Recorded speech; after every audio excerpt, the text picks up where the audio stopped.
All right.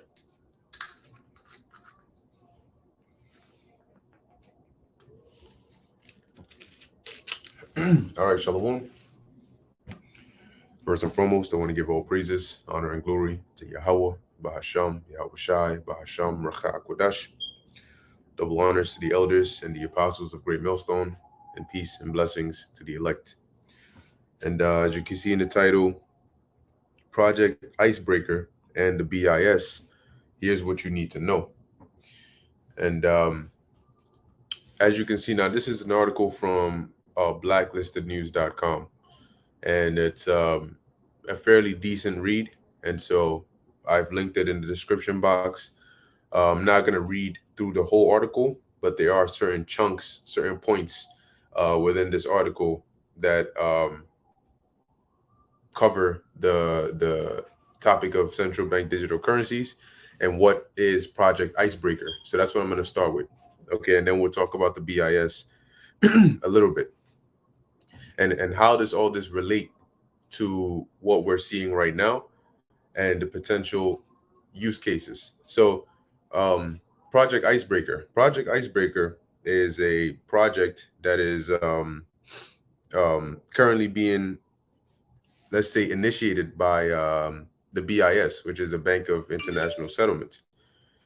The Bank of International Settlements is like a, think of it like a central bank for central banks, right? So just like you have central banks in different parts of the world and they behave in a certain way, the Bank of International Settlements is the central bank for the central bank. So they are the ones that, like, the brains of the central bank.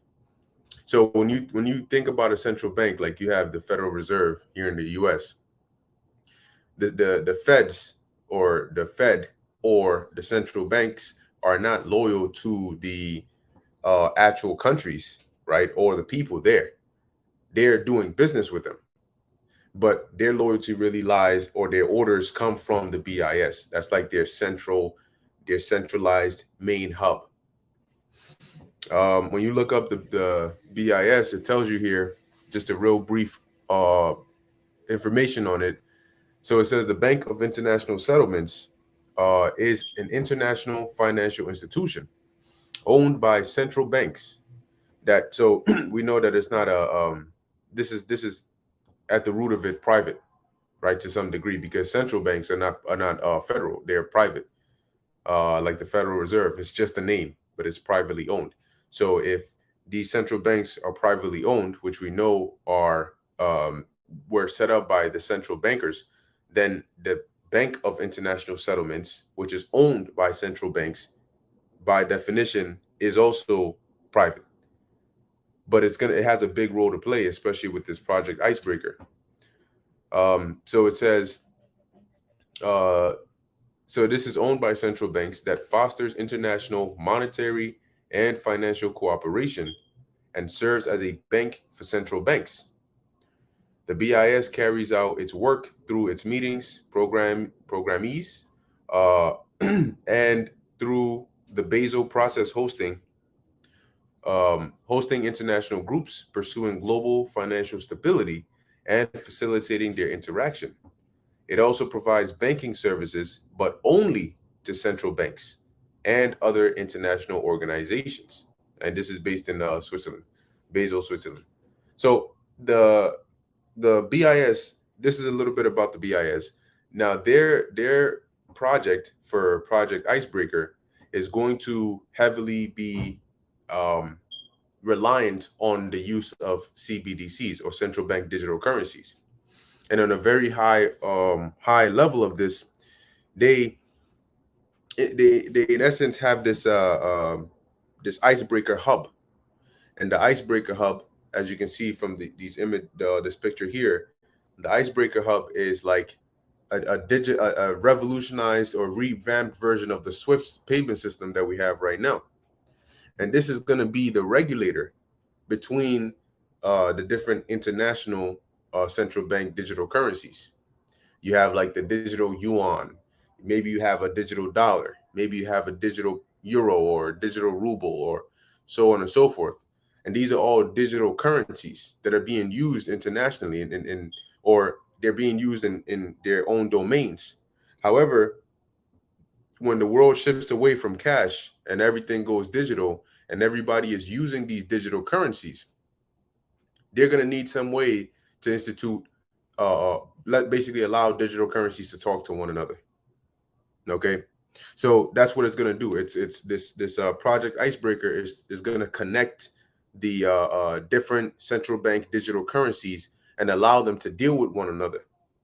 So that's where you have like retail CBDCs, which are just digital currencies that average folk use, right? Merchant to consumer, like you and I. You know, if I go purchase something from the grocery store, this is retail use. So in order to allow international retail use or retail transactions, they would have this icebreaker hub, which is going to be that middleman.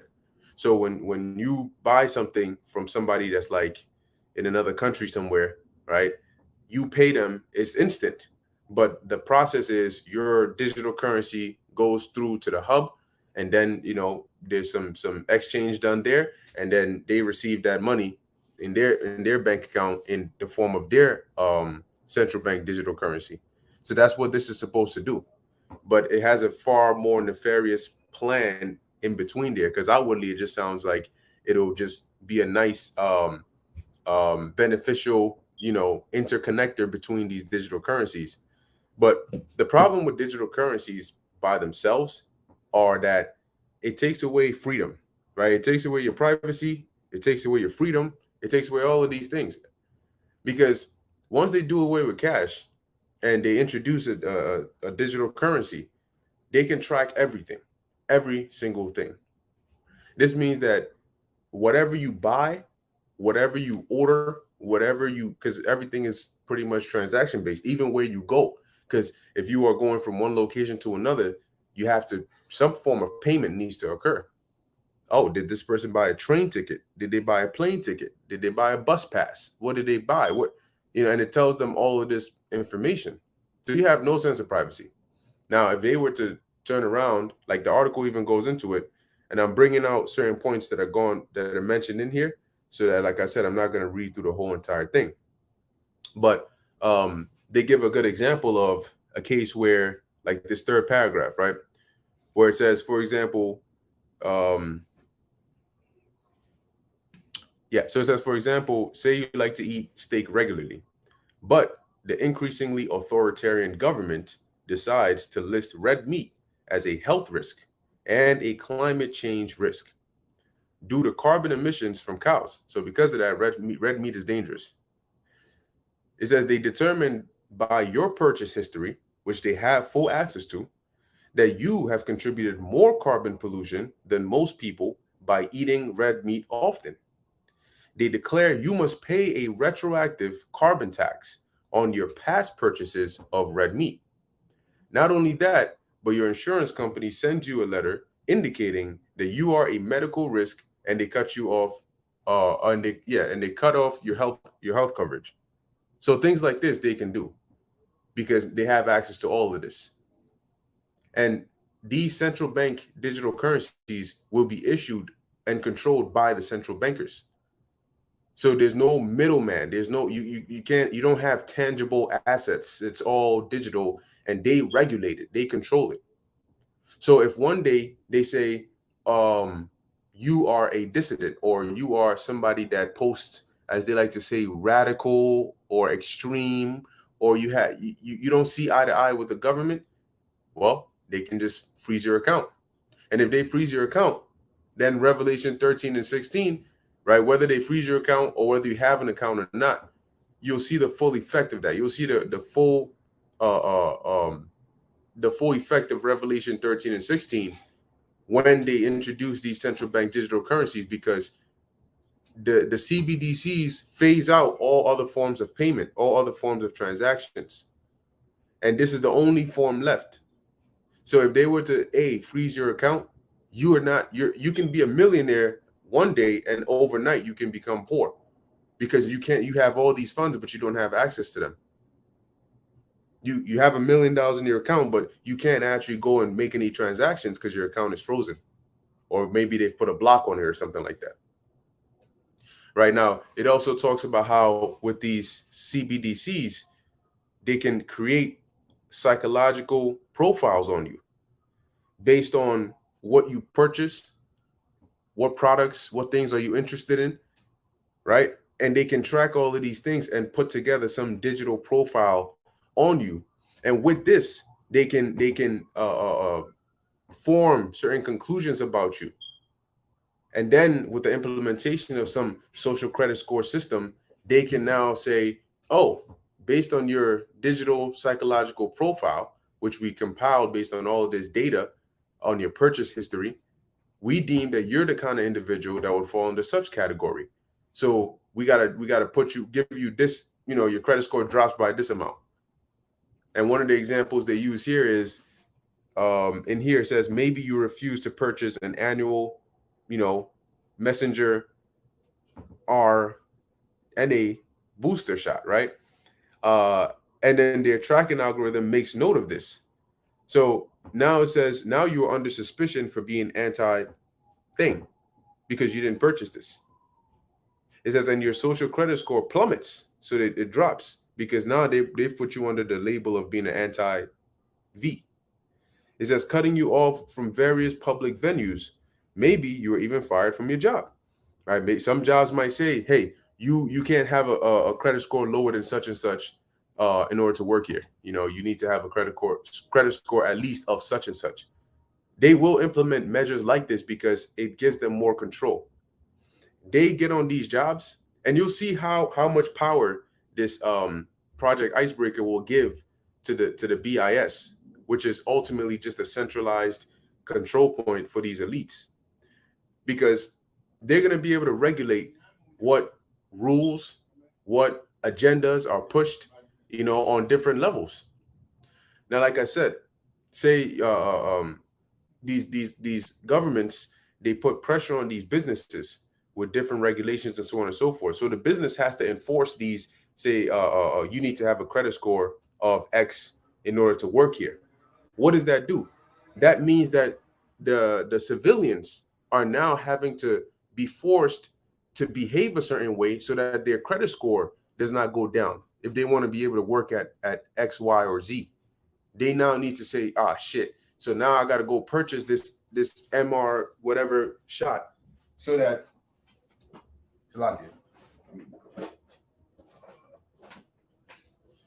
I got to go purchase this thing so my credit score doesn't go down. Because if my credit score goes down, I can't work. Or your boss tells you, hey, you're going to be fired if you don't up your credit score.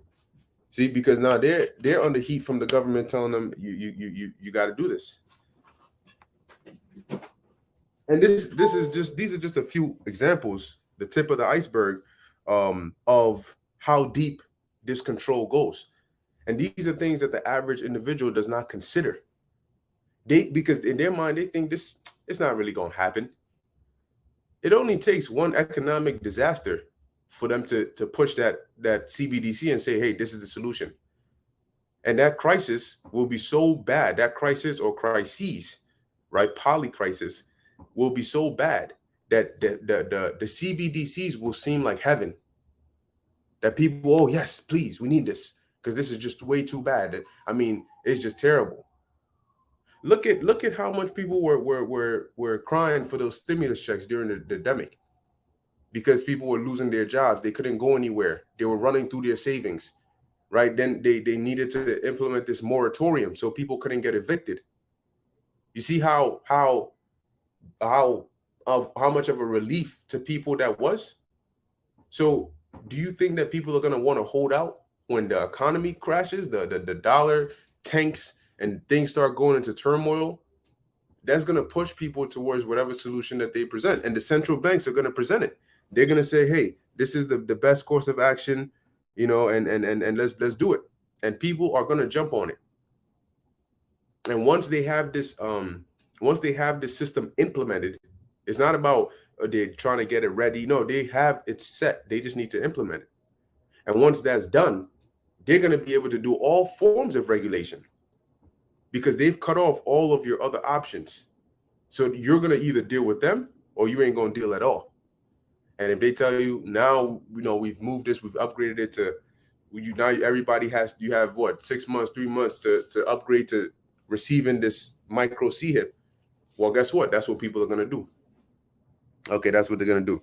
So these are basically like the kind of things they can do with these CBDCs, right? You don't really own anything. You're not going to own anything and be happy. Everything is going to be subscription based, and they're going to have power. Now, it kind of makes sense why all these countries started adopting CBDCs like around the same time. They all started going into pilot programs because these are pushed from the BIS to these central banks, right? They get their orders, and then the central banks are in damn near all these different countries. So they push for those CBDCs. They push for these countries to all move to CBDCs. But that's just another phase in the whole agenda, in the whole scheme of things. Okay, so when they have, say, all these countries are now on the CBDC, right? Now it's a norm. Countries are using this. You go to India, China, Russia, everywhere. They're using digital currencies. They've moved on from cash, whatever it is. But now comes the situation where you want to have some international payments. You want to have cross border payment functionality, right? So in a case like that, then what are they going to do? Now they need some system, like you have the Fed now, right? Which is going to be like some platform to be able to make digital transactions move quickly. So now they want to have something like this on an international level. That is where Project Icebreaker comes in with their Icebreaker Hub as this intermediary, this middle guy right here. Now, when you scroll down a bit, I'm going to find the part about it. There's actually a video here, which I will take the risk of playing it in hopes that they don't come after it and give me a strike. But it's a 4-minute video and it describes what Project Icebreaker is, so you can see just where they're going with it. So I'm gonna actually play it real quick. I really hope the audio comes through, and if it doesn't, the article is linked in the description box, so you can scroll through it and watch the video yourself. So let's try this. Let's see.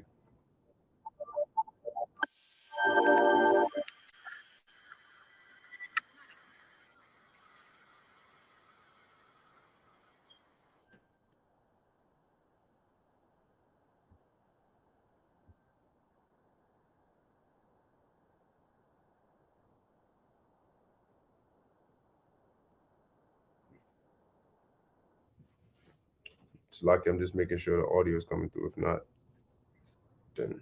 mm. But now,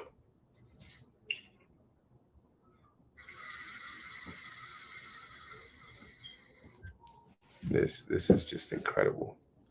Um, Wondering. Let me see. I think this might be actually a StreamYard um, issue here. So let's go ahead and do some quick troubleshooting.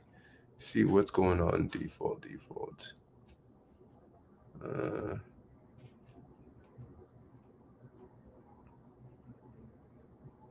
right. I mean, let's try this and see. If it doesn't work, I honestly don't know what could be causing it. But yeah, StreamYard. Yeah, they definitely have, and it's pretty vexing. But let me see. Let me stop the screen sharing and try it again. Let's see. Share screen. Let's try entire screen. All right, I'm gonna play this again and let's see. If it doesn't work, then unfortunately it just doesn't work.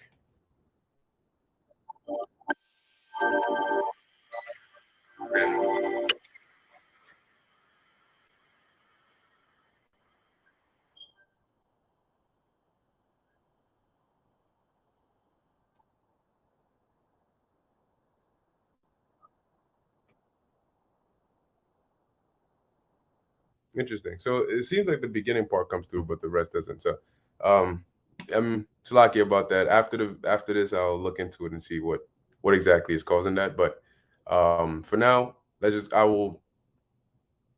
Yeah, okay, that's also a good idea. Let me do that.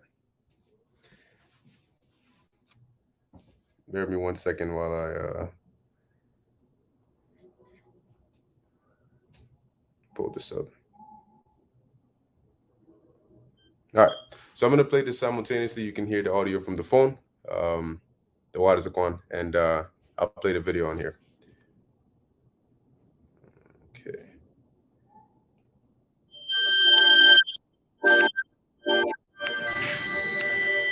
Communicating or sending large amounts of data around the world is cheap and easy. But sending money to another country is usually expensive and slow.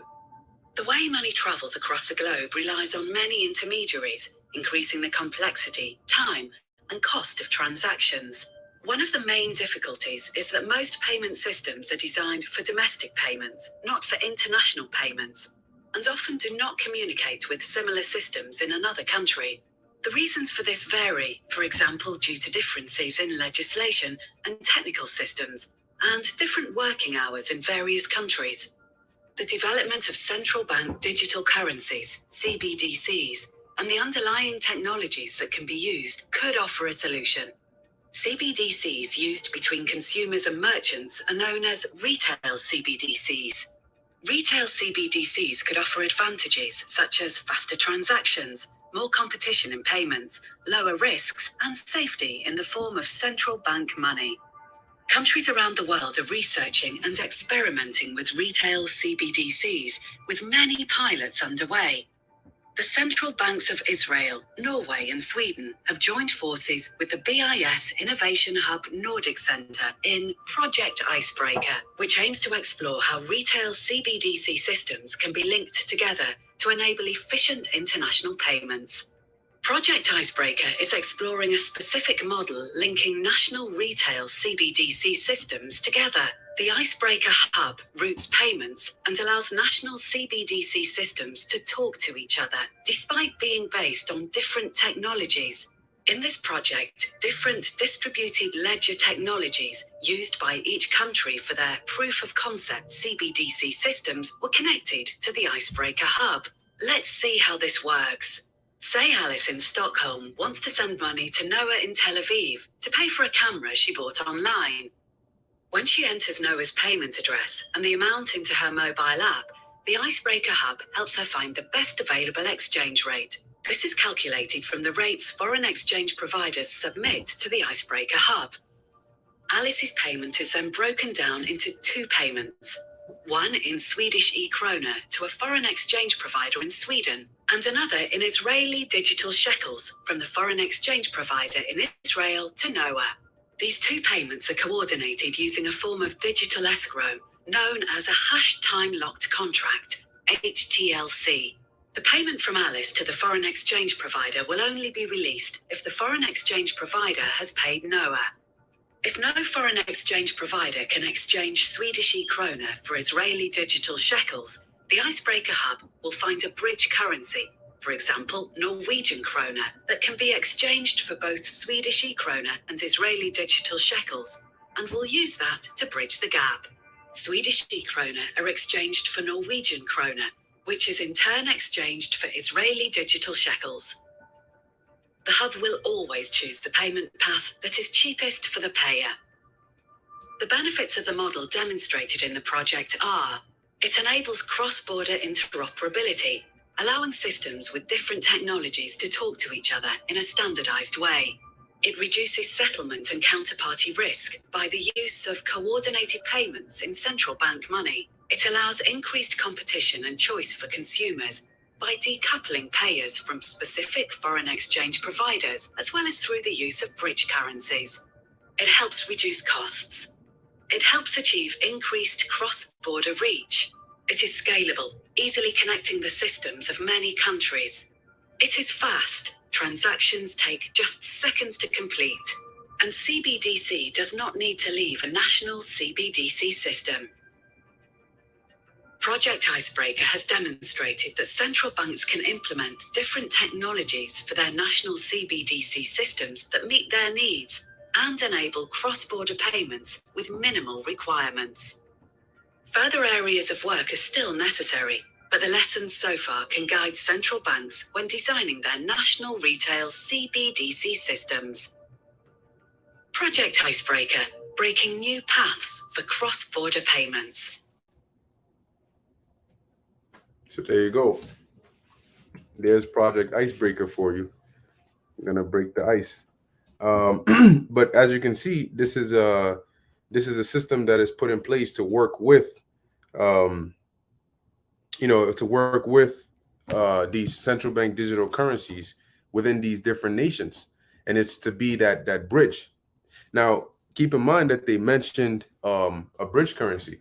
So they introduced already into your mind, hey, there's a possibility that, if you can't have this foreign exchange go through, we can have a bridge currency. And a bridge currency, you can think of it like, at least the way I think of it is, if you had, say, the dollar, and then you had one currency and another currency, you can have something to compare it to. Say currency A is equivalent to one of currency A is equivalent to, I don't know, $4, and one of I don't know, $4 is equivalent to two of currency B. Then you would be able to say, oh, okay, if this individual from one location is trying to send one measurement of currency A to another individual, that will be equivalent to one currency A is equivalent to two currency B. And that's because one currency A is $4, two of currency B is also $4. So now you're able to match the two. Now, as you keep on reading, there's a in the article, there's also talks that the IMF, the BIS and the IMF together are developing like their own central bank digital currency, which is that plan for that one currency. Okay, that one currency. But before I get to that, I want to talk a bit more also about the dangers of this, because once CBDCs are implemented, and then yeah, that's it, the water digital gold standard, exactly. Um, and once these CBDCs are implemented and they have this icebreaker hub, then the author gives an example of like Swift. So Swift is that the international payment system, right? And a lot of countries use this to transfer funds overseas. So when they basically sanctioned Russia and they try to oust Russia from using Swift, Russia was still able to find ways to trade outside of using that. The problem now is that when they introduce this icebreaker hub and this becomes the new version of Swift, there's going to be no alternative. All countries are using central bank digital currencies, and they're all tied in and dependent on this icebreaker hub to communicate cross border with one another. Right? This is how CBDCs talk to one another across different countries. If they sanction you or they ban you from the use or access from the icebreaker hub, you're done. Okay, you're done, because the only way that you are able to make international transactions is through this one centralized source, the icebreaker hub. So they say that you can't deal with us, we don't like you anymore, you're done. Your business is done, everything is gone. Why is this dangerous? Okay, if businesses that are international have to deal and continue to work, they need to now play the game as the BIS has determined it. If the BIS says we are introducing new regulations and these are our new requirements for our partners, if you want to deal with us, you got to do this, that, and the third. Guess what? You got to do this, that, and the third. They say they want you to promote this kind of agenda in your workplace and require your employees to do X, Y, and Z, or else then they can do it in the sense that all of our partners, right, have to have a working employee base of, I don't know, 95% of them have to be C-hipped. Guess what? If your employees are not C-hipped, they can say, we're not going to deal with you. You're done. Your business is going under. So they have this ability. And the danger in this is that they are people are sitting there and allowing them, which is okay because it's according to prophecy. But people are allowing them to say, hey, throw away, do away with all other means, trap us and confine us into this one system. And once we're here, you control this system. Central banks control you through CBDCs. BIS controls central banks. Central bankers control BIS. It's a pyramid scheme. It's a structure, and they control it all. So by definition, central bankers control you, literally. Okay, and there's nothing that you're gonna be able to do about it. So this MOTB system is not just a thing where, oh, one day you go to your regular job, you hop on the train, everything looks as is, and they'd say, hey, Johnny, we want you to take the C-hip. You gonna take it or not? Oh, I don't want to take it. Oh, okay, all right. Well, you going with your data? No, we're talking about a completely different setting. We're talking about completely different means of pressure. Different means of coercion. We're talking about, like the world has seen some horrific times, and things have drastically changed. So that's why the scriptures put emphasis on the hour of temptation, because it's not going to be some walk in the park. The world is literally going to change, and it's only one crisis away. Okay, it's only one crisis away. Um, Now I want to see if there's some more in here. I know there were some other points, some other good points that the author went into, but I'm not going to use all of them. I just use a few, leave the rest. Um, but oh, this is a good one, right? So he says, let's say there is a global scale economic crisis event, which causes many currencies to fluctuate wildly. Let's say, for example, that the U.S. dollar loses its world reserve status and petro status, and this sends foreign exchange markets into a panic. Price inflation becomes rampant, and banking institutions falter under liquidity pressures. Right? For example, SVB. It says, let's say that central bankers introduce CBDCs as a solution to the problem, and the BIS icebreaker hub as the intermediary for international trade. The populace is so frightened by the economic crash that they then embrace the digital framework. Now, let's say the BIS claims they still can't find a currency they consider stable enough to act as a means to bridge most global transactions. What happens then? And that's that quote unquote digital gold standard, right? If they first off introduce this intermediary, this middleman with via this hub, and then they say now we're looking for some central currency, some bridge currency that we can use universally. This will be the bridge currency that is able to speak the language of all other digital currencies. They speak to it, it speaks back to them, right? It is that ultimate translator. It tells me, oh, if you are from Brazil in your digital currency, you're trying to send money to Asia somewhere, I don't know, China, I will tell you how much that's going to be. I'll take care of all of that.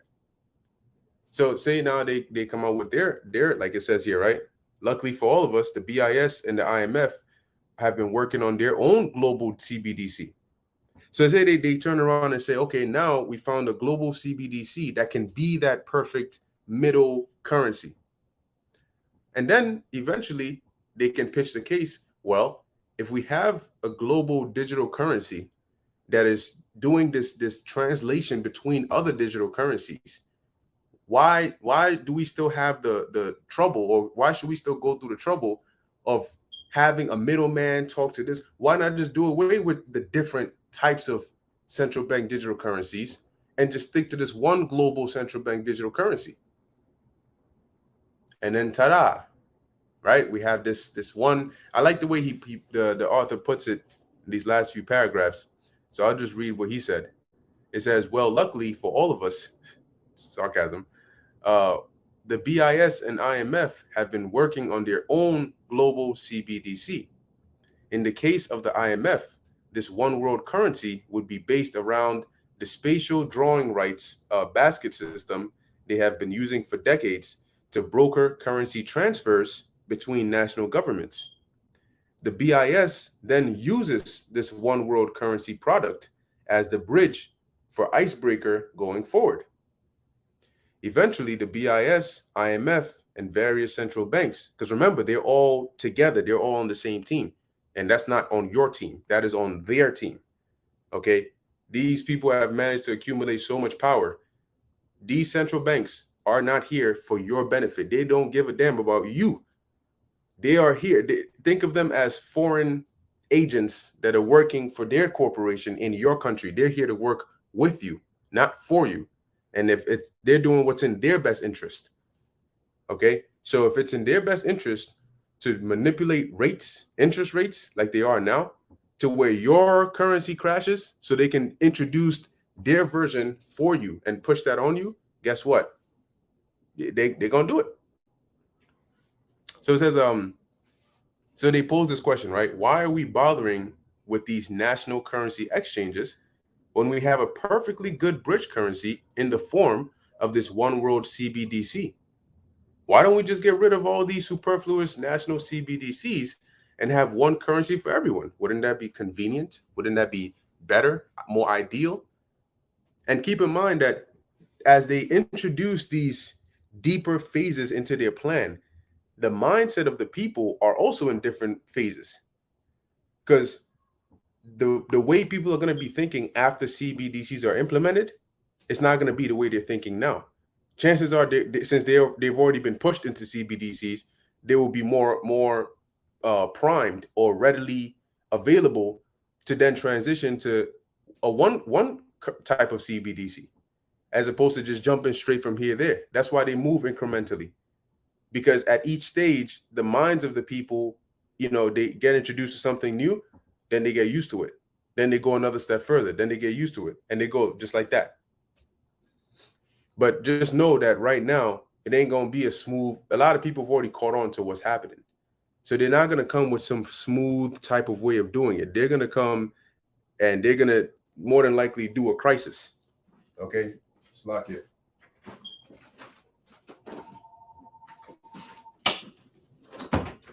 They're more than likely gonna come with some very devastating economic crisis, and that is gonna be the catapult to say, look, we have no excuses, we have nothing now. Oh, we have to move to the CBDCs. It's about time. This is the only way to save this. And they might let the people suffer a bit so that drive, you know, gets that desperation sets in. So it says, thus the total global financial centralization. See, that's what it's about. Centralization. Okay, one source that controls it all would be achieved. And once you have a one world currency, a completely centralized and micromanaged global economy, and the most vital trade systems in the world, controlled by a tiny handful of faceless, unelected bureaucracies, why then have nations at all? Global government would be the next and final step. I can see the nightmare play out when I look at projects like Icebreaker. They are seemingly innocuous, meaning they appear to be innocent, but they act as the DNA by which economic tyranny is given birth. And that is the direction that they're moving. Okay, they're moving. And these CBDCs, I remember what, back in 2019, I read articles on this. They were talking about, oh, central bank digital currency coming. They're looking into it the next year. And well, we're finally at the point where they're not looking into it, they're ready to put this thing out. Okay, it doesn't make sense for them to come out with a Fed Now system and then say, well, now we have a system that can move digital currencies around instantly, instant payments, but we have no digital currency. Meanwhile, they've done research into it. They've had certain pilot versions of it. Texas themselves are even calling for a state issued gold backed digital currency, and all the other nations, they're already into it. And trust and believe, they will come out with a US CBDC. You know why? Because the US central bank, aka the Federal Reserve, will push for it. They will push for it. They know exactly what they're doing. Why? Because the place where they get their orders from is pushing for it. So they're gonna do it, but they're trying to do it in a strategic way. Um, I got something here. Let me bring this back up. All right, this is the book of Psalms, chapter 64. Just gonna go to the point. which is boom, verse 6. It says, they search out iniquities, they accomplish a diligent search. Both the inward thought of every one of them and the heart is deep, because this is a very carefully and intricately put together web, that a big world trap. And if it had it not been for Yahweh Ba'Shem Yahweh Shai, I mean, we would have been doomed. If things were just left up to chance to just happen as they are, we would be so screwed. I mean, there'd be no point in really living, because with a system like this that they've put in place, it takes a divine uprooting in order to do away with this, because this is like a lockdown on the world, like a permanent one, a grip that it would be even difficult for somebody to even think about trying to revolt or break this kind of system. You got people right now every day that talk about how, oh, the system right now is messed up. The system is set up in a way to trap you. The system. And yet nobody has been able to change the system that puts Jake in a low state and all of this, right? The system. And that's very minor compared to this new world system. We're not talking about a system in one country where you can have a civil war or revolution. There's going to be no such thing, because they're going to monitor everybody on a next to molecular level, to where if they even catch census whiffs, everything is regulated, everything is seen. So you wouldn't even have the ability to express thoughts or feelings of revolution or sedition. They would squash that so fast. So how then, once a system like this is implemented, do you break out of it? How do you get you never get your freedoms back? This is why we need the savior. This is why the Lord is going to send Yahweh Shai back, because from what they're doing, we're not going to be able to take this thing down from the inside out. We need an external power to come and just crash this whole joint. And that's our hope. If not for that, then there is no hope. All right, this is the book of Ezekiel 28. Now, Ezekiel 28, when you read it, it mentions the Prince of Tyrus. Okay, but it's really referring, it's prophetic. It's really referring to Esau. Okay, so I'm going to read it real quick, because there's some points in here. And see, as time goes on and we're measuring the times diligently, these precepts are starting to make more and more sense, right? There are certain prophetic precepts that, remember, that prophecy is something that is set to happen in the future. So obviously, the closer we get to these prophecies, the clearer they become. You start to understand more. Oh, this is why this apostle mentioned this, or this is why this prophet wrote down this specific point. It was, we understood it, but it wasn't as clear in past times. But now that the actual prophecy is about to be fulfilled, we can see, oh, this is exactly what he was referring to.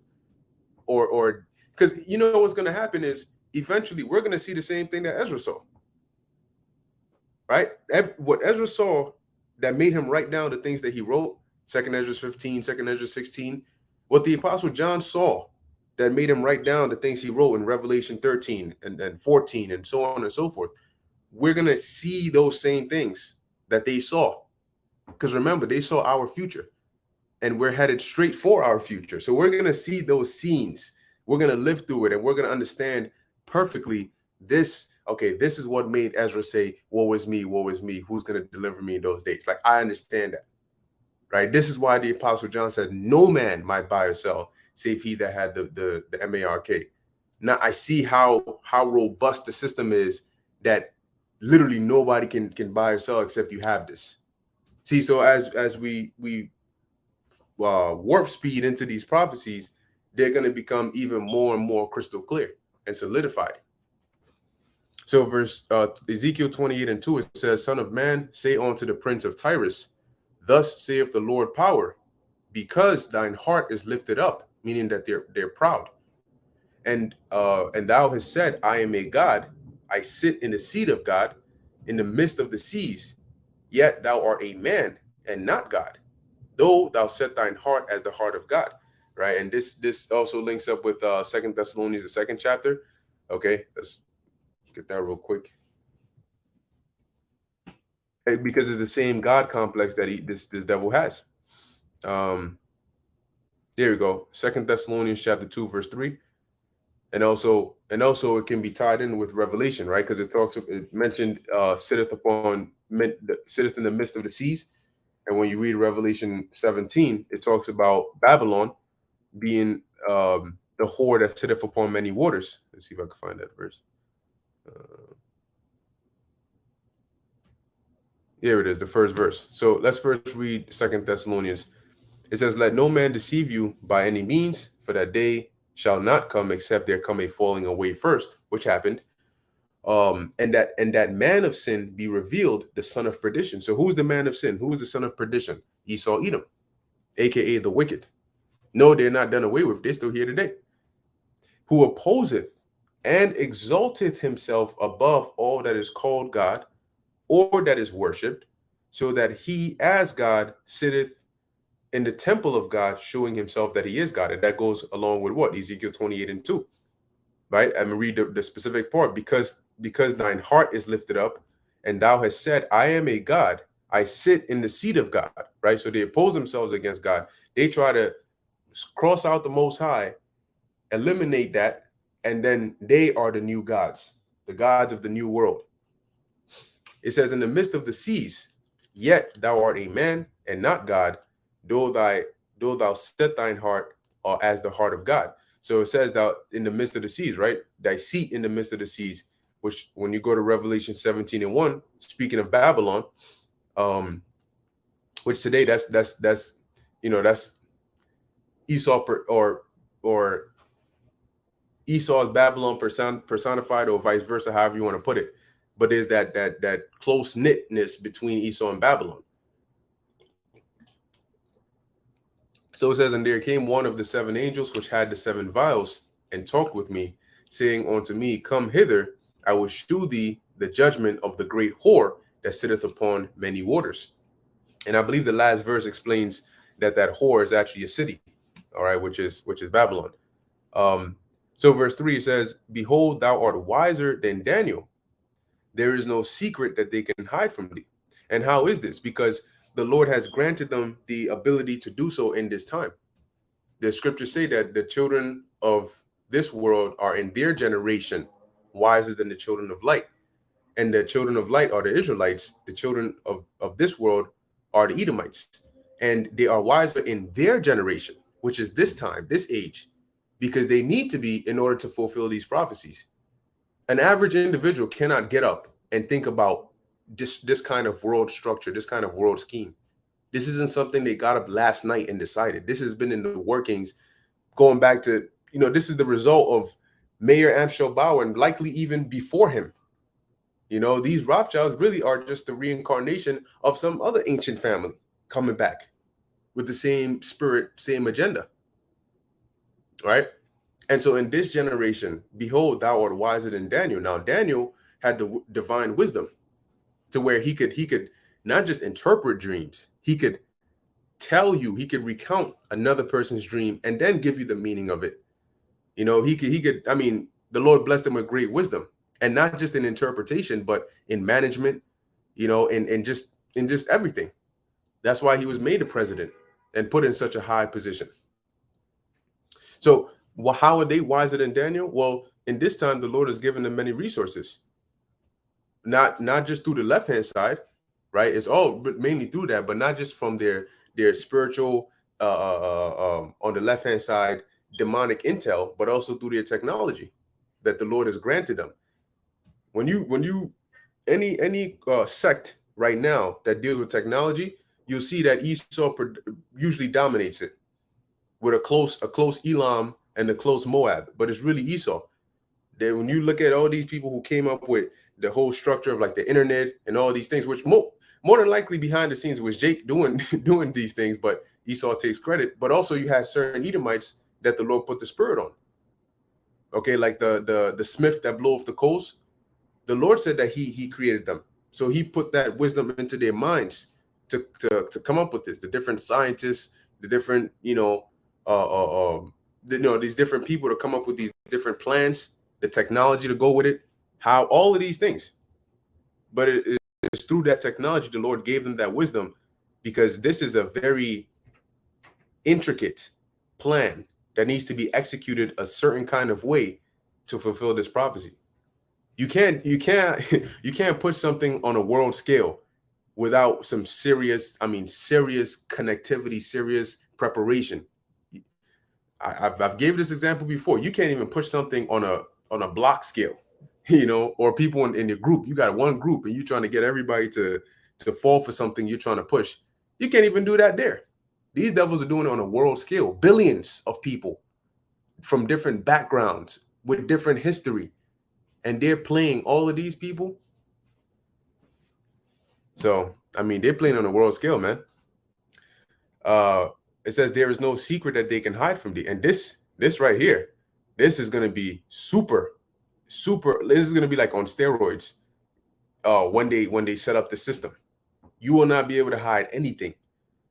And for people that don't want to comply, they're gonna have special places for you, where they're gonna try to re-educate you, or they're just gonna eliminate you, use you as public examples. Watch the movie George Orwell's 1984. But they're going to have total surveillance. They want to see the way that they achieve artificial omniscience is through their technology. They're informed. They know everything that's going on. They know where everybody is, what everybody is doing, how they're doing it, what are they thinking while they're doing it, all of these things. Verse 4 says, with thy wisdom and thine understanding thou hast gotten thee riches. And that's using their perverse wisdom, because they didn't get their riches righteously. They got it through deception, but they used wisdom on the left hand side to establish these things, to always put themselves one leg up and always put somebody down, put a stumbling block in front of any of their adversaries. It says, and has gotten gold and silver into thy treasures by thy great wisdom, which was given by Yahweh Ba'ashem Yahweh Shai. So really, it ain't even Esau. Obviously, the Lord is using him as a vessel, but it's really just the Lord on the left hand side. Shows you how the Lord works. It says, and by thy traffic thou hast increased thy riches, and thine heart is lifted up because of thy riches. And they think that they have this in the bag, because they have their trump card that they're thinking, which is going to be just bring some crazy major collapse, some major disaster, that and never let a good crisis go to waste. So they think that no matter how many people are awake to what's going on, being awake alone is not going to be enough, because desperation is going to trump that. It doesn't matter how much, it doesn't matter what you know. Look, you can know that is poison right there, but if desperate enough, you're going to eat it. So that's what they're banking on, that if we can create a crisis bad enough, then it doesn't matter what they know. It doesn't matter how awake or aware they are. They will not be able to overcome desperation. How many people know that something is wrong and still do it? You think that the majority of crime is caused by people who don't know the law? No, it's caused by people who do know the law, but desperation forces them to break it anyway. So these devils, at this point, they're openly telling you what they're going to do, because they know that just knowing enough, or just knowing, is not going to be enough. And that's why it takes the spirit of Yahweh Ba'ashem Yahweh Shai. So we're warning you, but a lot of people are going to see these kinds of videos and they're going to be informed, and yet not all of them are going to stand firm and not take the C-hip, because it's going to take more than just information. It's going to take a spirit to act upon that information, to resist, and that comes from Yahweh Ba'ashem Yahweh Shai. So Lord willing, Lord have mercy on us and keep us in that time. But hey, we're definitely living in some very, very interesting times, and at any moment, something major could go down. So as the scriptures say, watch as well as pray. I'm going to end it here. Lord willing, that was edifying to the elect. Central banks are known as the lender of last resort. Yep. So Lord willing, that was edifying to the elect. The water for tuning in, the water for the comments, the water for the precepts. And hey, let's just watch. As the scriptures say, remain vigilant. So with that, I want to give all praises, honor, and glory to Yahweh, Bahasham, Yahweh Shai, Bahasham, Rakha, Kodash. And until next time, Shalom.